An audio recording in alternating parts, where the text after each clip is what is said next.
Welcome back to the Balancing Act podcast. I'm Andy Temte. On the Balancing Act, we talk to business leaders and industry experts to explore the balancing acts we play in our professional lives, and we learn about the events that put rocket boosters behind their career success.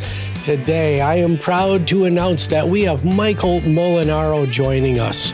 Michael is a senior consultant at Berman Leadership Development and is the former chief learning officer of New York Life Company. He's also held senior L&D roles at prominent organizations such as UBS, Deutsche Bank, and Reuters. So welcome to the show, Michael. Thanks, Andy. It's a really joy and an honor to be here. Thanks for having me on. Yeah, Michael and I worked together in the past. He was on the strategic advisory board for Kaplan Professional while I was there. So we've known each other in our past. Michael, before we get started, I ask all my guests this question. Please tell our listeners the short version of your story. Yes. Great. Short version. So, I've been in learning and development roles in mostly financial services organizations for over 30 years. Some of the places that you mentioned, both in the United States and in Europe. I was in London for 12 years, where I ran learning for Deutsche Bank and UBS for a short time. In the investment bank in Deutsche Bank especially. I was head of learning for North America for Reuters. And for the past 15 years, I've sort of had the greatest professional experience of my life, where I was chief learning officer for New York Life. Which many of your listeners will know, it's a 180-year-old mutual life insurance company, one of the sort of institutional brands in the mutual life business, an amazing organization. And I retired from them in April of this year after 15 years as chief learning officer. And I thought I was going to take it easy for a while. The moment I hung up the phone, I got a call from my good friend Bill Berman, who said, "What are you going to do now?" And I said, "Oh, I don't know." And he said, "Why don't you come on with me?" And so Berman Leadership Development is a niche kind of high-end executive coaching organization. I've been in business for almost 20 years and working with Bill kind of to expand what's offered beyond executive coaching, much more into the programmatic and cohort-based leader development efforts. So that plays nicely into my strengths. So I'm looking forward to it, and having a good time now, staying connected with old friends like you and others I know. And I've got a much more unprofessional than you have podcast that Greg Thompson and I run called The Edge of Leadership. And I've got a couple of professional papers, one coming out in November in the Journal of Appreciative Inquiry around culture change. So lots of cool stuff keeping me busy. That's awesome.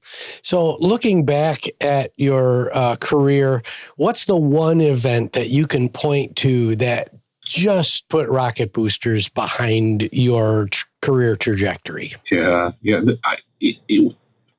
I've not said no to a lot of things when I've asked, and that's kind of advice when I give people, where sometimes even if you're feeling uncomfortable about things, take things on and say yes. And the biggest thing I said yes to in 1997 was the decision to take a job outside the United States in London, what I thought would be a 2 or 3 year assignment. Deutsche Bank, a big German commercial bank, was moving into the investment banking business. There had been some regulatory changes that allowed that to happen. They purchased a broker-dealer in the UK called Morgan Grenfell.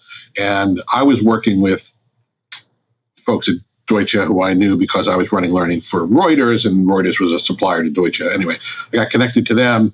They said, "Come over for a couple of years, help us both do the integration of these two businesses and help us build a learning capability in the new UK investment bank." I went home and mentioned to my wife, said, "Yeah, let's do it." We had a daughter in 5th grade and a son 1st grade. They were both just starting those grades. Wow. And so while it was a difficult transition for them, my wife and I thought this is going to be a kind of a once offer in a lifetime deal. London, we thought would be easy for Americans. It is. And I had this job in Deutsche for 12 years, where I essentially lived in London and commuted to Frankfurt. And that's not a great gig, that aspect of it, but it was a phenomenal learning experience, and running an international team and creating a learning strategy from whole cloth for an organization and really being connected to culture change and leading a big integration of two businesses. All of that came to me because myself, and I also give a lot of credit to my wife here, who was willing to go along. She was a pediatric intensive care nurse, and so she was going to quit her job because she didn't have a nursing license, wasn't portable that way. So she put her career on hold, which we're grateful for, and we moved abroad for what I thought would be a short time. It wound up being my son graduated high school there. So until they were both back in college, my daughter had graduated Brown, my son was starting at Gettysburg College, and we stayed there till then. And when we moved back. That's a wonderful story. I very seldom hear stories of people that have made the decision to go work in another part of the world and they're disappointed by the experience. Me too, right? Unless it's just a lousy setup. Right. It's never a really bad idea, or unless it's really like horrible for the ones I know of are where it's horrible for the family. Yeah. But because that then just puts so much more pressure on you trying to get into a new job and a new situation, and you got to deal with family stress. So, but we were really blessed that it all worked out fine for us. So thanks. Yeah, just imagine how the impact that has had on your children and will have on your children throughout their lives. They grew up somewhere that's not here. Yeah, they've got a really cool story to tell. They can tell it. They've got, you have affordances living 2 hours from Paris and, learning to ski in the mountains in Europe and stuff like that, which they're beautiful places in the United States. You can learn to do that too. But many Americans don't take advantage of it. I think when you're abroad, whether that's in Europe or South America or Asia or anywhere, you sort of feel compelled to take advantage of what's available to you. Yeah. And so you spend the time thinking about that. So, that's if I had to credit anything for the limited success I have had, it's been that decision that we made as a family to do that. Yeah, that's great. So let's start with the role of Chief Learning Officer and educate our listeners on that role. Can you give our listeners a bird's eye view of what it means to be Chief Learning Officer? And most importantly, if you could hit on why the role belongs in the corporate C-suite. Yeah. Well, many organizations define the role of Chief Learning Officer differently. You should imagine they do every job. But generally, when I talk, and I know just about everybody else who has this job, or in financial services anyway, because it's a small community, the jobs seem to be, one, around organizing a learning strategy to support the future business goals. It's around marshaling the resources, making a case for, and I hope we come to this, kind of what can be seen as an expense rather than an investment, and having the ability to make a case for those investments, being able to demonstrate progress, and then a lot of time working with leaders in organizations around specifically their parts of the business, or putting structures in place that allow for their business to develop the capabilities that they need to be successful now and in the future. So the chief learning officers are generally responsible for setting a strategy around how do we get better at what we're doing today and ready for what we need tomorrow. And that's a strategic role, often reporting to the head of HR in organizations, sometimes in small organizations reporting to the COO. It sometimes has, and I've had and have not had, things like organization development as part of that too. Change management sometimes is seen as a part of that, depending upon the structure. It's becoming less about courseware and much more around models for capabilities, because courseware is ubiquitous. You can buy courses. You can go on YouTube and watch a video, good stuff, or listen to an Andy Tempe podcast and learn as much as you can, sometimes with published courses that you'd pay hundreds of dollars for per learner. So it's not about courseware as much anymore, as much as it is around aligning capabilities and sourcing. You got to source content, but vetting it and making sure it's aligned. Yeah. So the reasons it should be in the C-suite are because the role is about ensuring the organization can fulfill its promises to its shareholders, or, if you're not a public company, to its stakeholders around what it says it will do as part of its strategic plan. It's wonderful to have strategic plans, but if you don't have the capabilities, Right. the individuals sitting in that organization don't have the capabilities to do that stuff, and there's new, like AI right now, is we'll come to that out, but like there's new stuff that people need to learn to do their jobs. Our kids have jobs, Andy, that didn't exist when you and I were starting out in this industry.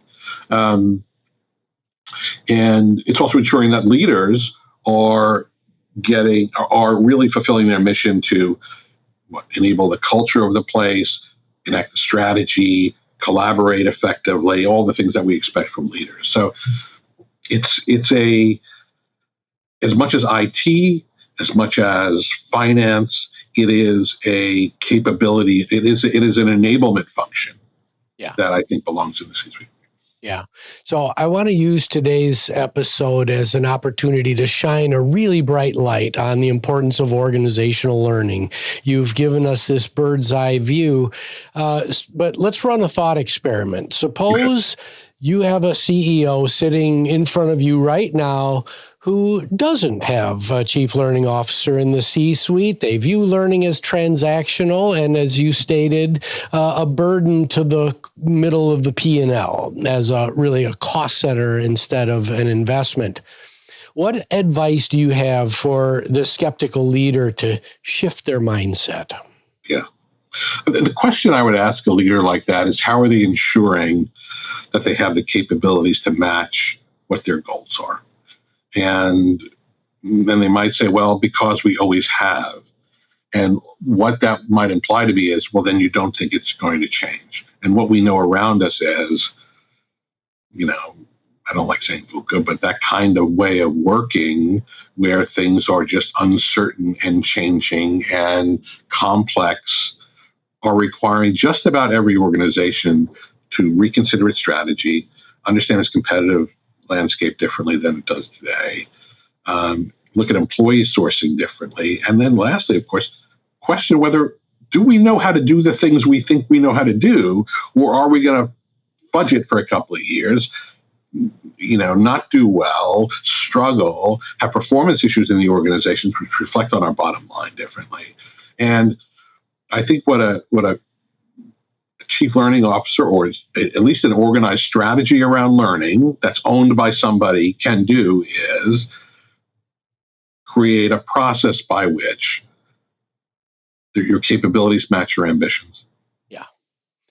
Yeah. So that we've got that same skeptical CEO that you're talking to, and they probably came across their mindset regarding learning through their own experience of corporate learning activities that included beanbag tosses and trust falls and learning tools that weren't connected to the actual work. So now, hypothetically, you just got hired as the CLO for this organization. What are some of the first things you do, put in place to prove that there's a better way and that learning can become a strategic enabler? Yeah, What's the how? The model that I like to use and what we're building at Berman Leadership Development is a process called the Leadership Lab. And the Leadership Lab idea is one in which you're putting people in a context that's absolutely relevant to their learning. And you're using it, one, to diagnose and unpack the challenges, opportunities, obstacles, whatever the complex issues are, new strategies, culture change, whatever this has to do, bring that into the cohort experience, the learning experience. And and build learning around that, which sometimes involves instruction, sure. Sometimes it involves conversations with senior leaders around what will it look like if we do X. Sometimes it will involve conversations with just them as a peer. Hey, here's what I would need from my part of the organization. Help me explain what you do. I run finance and you run IT. Help me explain the way you will help address this problem so we can see how we work together. I think the way to position this with the CEO is to say, the way we're going to run learning here is absolutely embedded in the context. This isn't about sending people off to training. Sometimes you have to do that because they need either a skill, training is sometimes a good way to get people in a skill if it's done well. Coaching is also another great way to get people focused on what they need as individuals and their capabilities. But the leadership lab environment and these kind of really crucible, what I call studios, where leaders come together and are in both challenging themselves and challenging the organization, really help make clear what the issues are and how they should think and learn about it. Sometimes you have to bring a teach piece into that. Sometimes you have to coach people. Sometimes you've got to process what's going on in the group. All that happens from a skilled facilitators in the room as well. But if your learning isn't embedded in context, I say don't do it. Honestly, Yeah. there's we know, and there's so much evidence around the lack of transfer when it's context agnostic or context irrelevant. And the best way to ensure transfer is to say, we're here about company. You work for company X. Let's talk about company X. Let's talk about what we're doing, how our finance is doing well or isn't doing well, the challenges we have with competitor Y. How can we help overcome that? And in the process, you bring in learning into that. So that's how I think about it. Yeah, I think it's really smart that you're labeling it a lab because when learning is not in context, in the flow of work, boy, the forgetting curve just kicks in. It gets really steep, really fast. So, Michael, we're going to take a really short commercial break, and we'll be right back to talk more about learning and development. Hey, it's Andy here. I've got a new podcast I'd like to introduce you to, The Saturday Morning Muse. Start your weekend with me by exploring topics that span leadership, business management, education, and other musings that are designed to support your journey of personal and professional continuous improvement. Subscribe today on your favorite podcast platform. And we're back with Michael Molinaro talking about the importance of organizational learning and development. So, Michael, I want to explore middle management because learning is activated by the actions of middle management. Without the support of frontline and middle management, learning goes nowhere. Right. So let's suppose that you have a skeptical, dig your heels in, this too shall pass. It's just another system, just another program. You have that type of middle manager sitting in front of you right now. How do you coach this individual to see the benefits of engaging and really helping to bring the company's learning agenda to life? Yeah. I agree that maybe there aren't a lot of those folks around anymore because the generation that's entering the workforce now is very interested in continual learning and growth. I feel more than other generations have in the past, and I've seen a couple of generations after me. Yeah. So there might be some pressure there to do it. So those folks might not be there. But you're right, there still are some dinosaurs. And I think the conversation I like to have, or the approach I like to have, is two pieces. One is the conversation, and I think you're absolutely right. The way I would like to position this is, you've got certain goals to meet. You have OKRs, or you have annual performance goals, or whatever they are. Similar to the conversation with the CEO. How are you going to do these things unless the folks who work for you know how to do what you need them to do? Oh, it's good enough, and if not, I'll find somebody else who can do it. Well, that's an investment, conversation then. But I think we were also obliged, especially as chief learning officers, to work with our colleagues in HR and other places to put together systems where that's not even a possible response. Like, people need, I've never been one for setting kind of annual learning hours for people. But if you create a culture in which, what do you mean you haven't been to training this year, kind of is the response that you get. Or what do you mean your people don't go to training courses when we offer them? Like, you're seen as the outlier or the person who doesn't get it, rather than being, I'm the tough business leader who doesn't let their people go off to do trainings. I think if you can create that kind of mindset and create systems and practices in an organization whereby that's what you foster, you're going to get much more traction and much more that. Because I can beat people over the head and say, well, yeah, you're missing the boat, but they'll only listen a little bit. I think connecting it to what they have to deliver themselves. So make it kind of a personal conversation. How will you meet your goals without your people knowing how to do these things?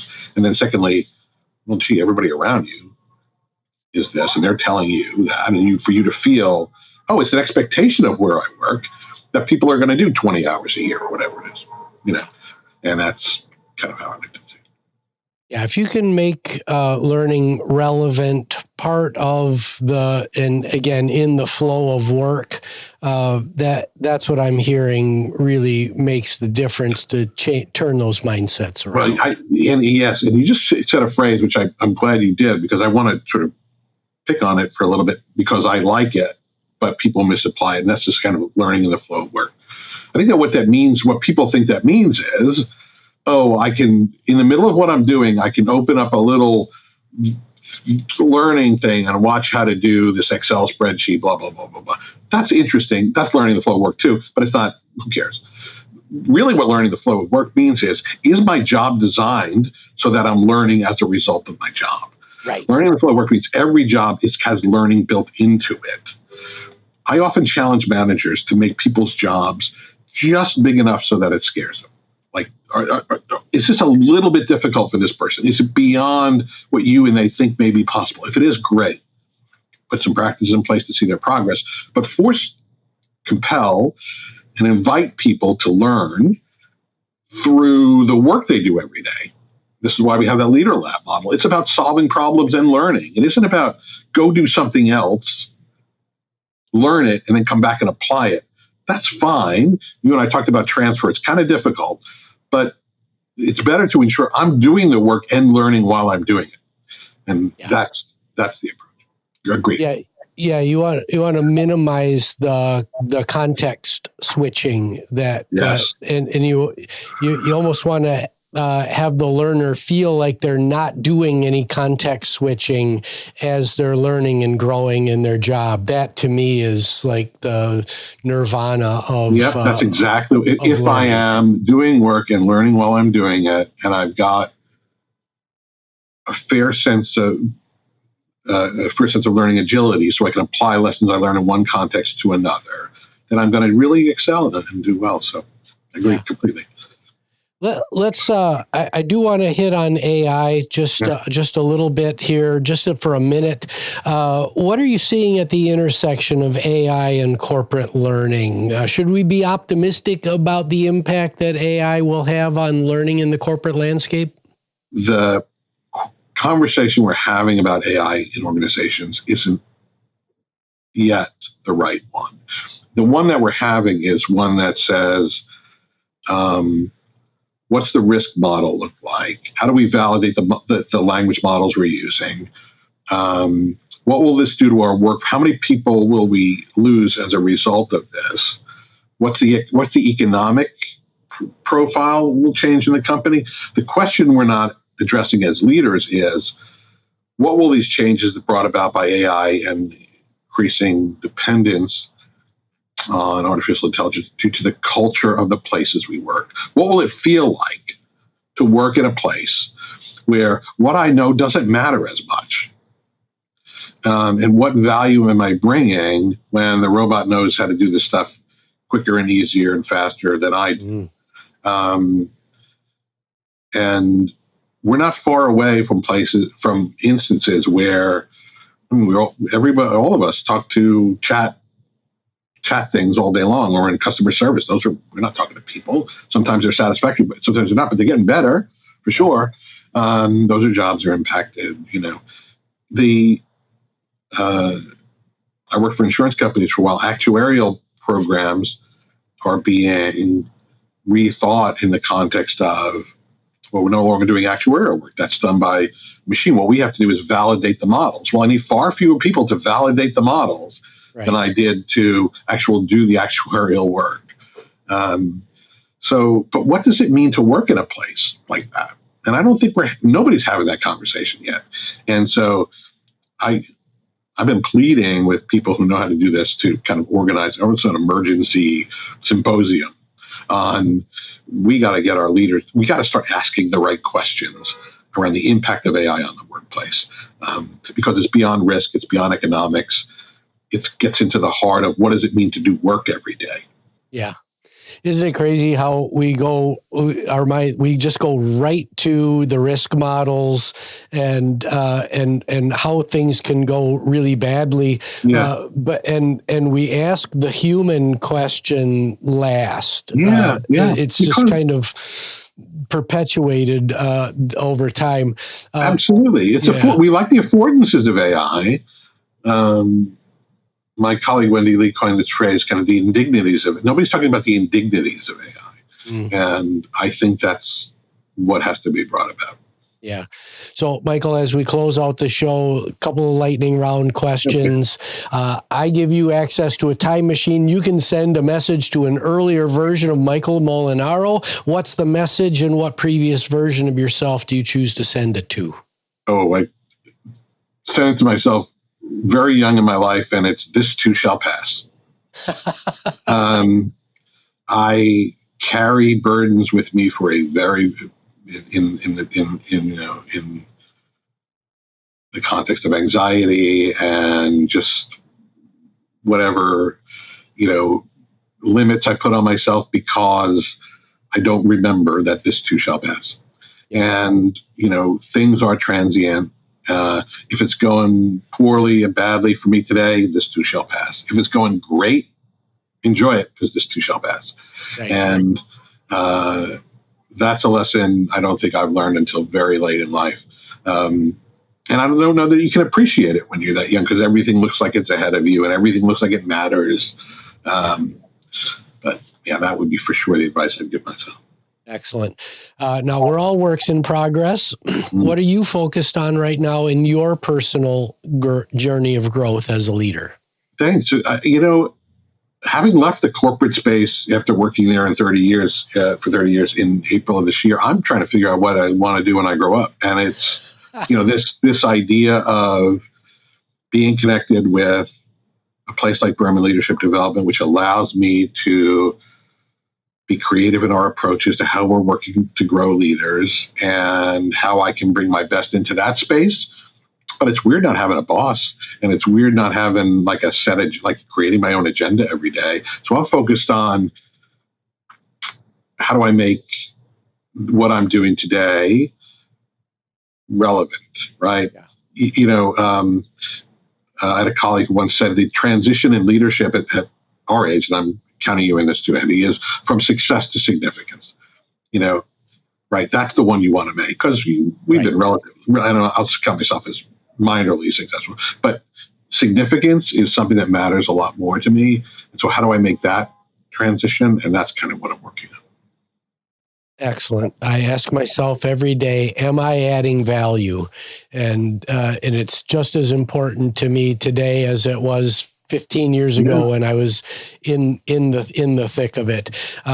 Michael, it was an absolute pleasure having you on the show. I've wanted to have you on the show for quite a while now, but we finally got there. So thank you for your contributions to our listeners today. My pleasure. It's really, really enjoyed talking to you. Stay well. Excellent.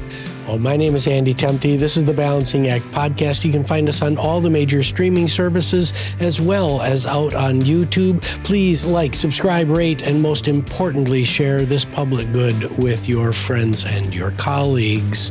The show is produced by Nicholas Temte, and we'll see you next time on the Balancing Act.